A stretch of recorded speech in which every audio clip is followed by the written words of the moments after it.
खबर निकल के आ रही है और आप शायद इसका अनुमान भी पहले जाहिर किया जा सकता था किया जा रहा था कि एयर इंडिया में विस्तारा ब्रांड का विलय कर दिया जाएगा। अब शायद ये खबर पुष्ट होती हुई दिख रही है। आज एयर इंडिया के मैनेजमेंट की कंपनी के सीईओ कैम्पबेल विल्सन की एक प्रेस ब्रीफिंग थी जिसमें उन्होंने कुछ जानकारी शेयर की है और उस जानकारी के साथ हमारे सहयोगी समीर दीक्षित जो कि इसको कवर कर रहे थे, इस पर नजर बनाए हुए थे, हमारे साथ जुड़ गए हैं। समीर बताइए, क्या मान के चलें कि आने वाले दिनों में विस्तारा नहीं बल्कि सिर्फ एयर इंडिया के जरिए ही एविएशन में कंपनी ऑपरेट करेगी टाटा? जी बिल्कुल। आज जो सीईओ कैम्पबेल विल्सन ने जो रोड मैप रखा है एयर इंडिया का, उसमें दो बातें साफ नजर आ रही हैं कि टाटा ग्रुप अपने पास में दो एयरलाइन ऑपरेट करेगी। एक जो वो इंटरनेशनल सेक्टर पे फोकस करेगी और जो लॉन्ग हॉल ऑपरेशंस करेगी, यानी कि फुल फ्लेज्ड एयरलाइन होगी, वो होगी एयर इंडिया, जिसमें विस्तारा का मर्जर होगा। और दूसरी वो लो कॉस्ट आर्म या जो ज्यादातर डोमेस्टिक सेक्टर पे जो फोकस करेगी, जिसमें एयर इंडिया एक्सप्रेस और एयर एशिया का विलय जो है वो उस पर फोकस बनाए रखेगी। तो विस्तारा को लेकर के जो सबसे बड़ा सवाल था कि विस्तारा का भविष्य क्या रहेगा, क्योंकि विस्तारा ने अपनी जगह भारतीय एविएशन सेक्टर में काफी मजबूत बनाई हुई है, ब्रांड काफी मजबूत है। लेकिन फिलहाल ये संकेत साफ तौर पे नजर में आ रहे हैं एयर इंडिया मैनेजमेंट के कि विस्तारा ब्रांड को एयर इंडिया में ही मर्ज किया जाएगा और उसके पीछे दो बड़ी वजह दी जा रही हैं।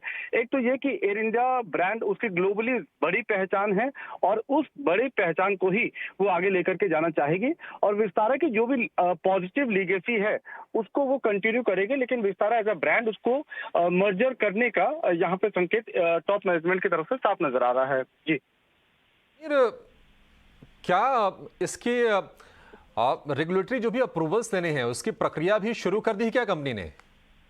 बिल्कुल सही सवाल आपका, क्योंकि ये जो मर्जर की प्रक्रिया है इसकी शुरुआत हो गई है।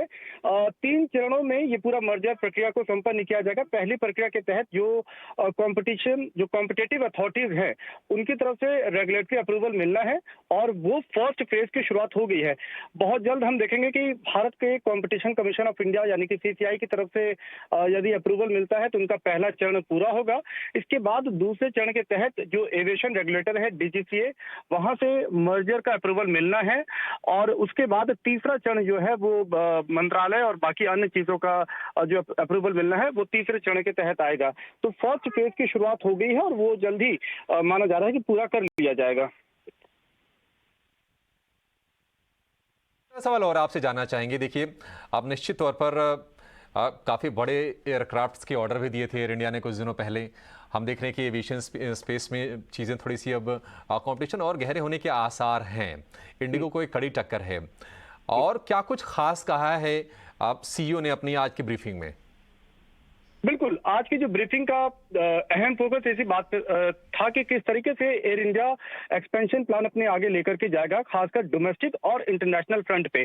तो जो बड़ा ऑर्डर एयर इंडिया ने प्लेस किया है, अगर आप उस ऑर्डर पर नजर डालेंगे तो उसका एक बड़ा हिस्सा नैरो बॉडी एयरक्राफ्ट पे है, जिसके जरिए वो कोशिश ये करेगा कि डोमेस्टिक सेक्टर पे ये हेलो जी जी जी समीर, अपनी बात पूरी कीजिए।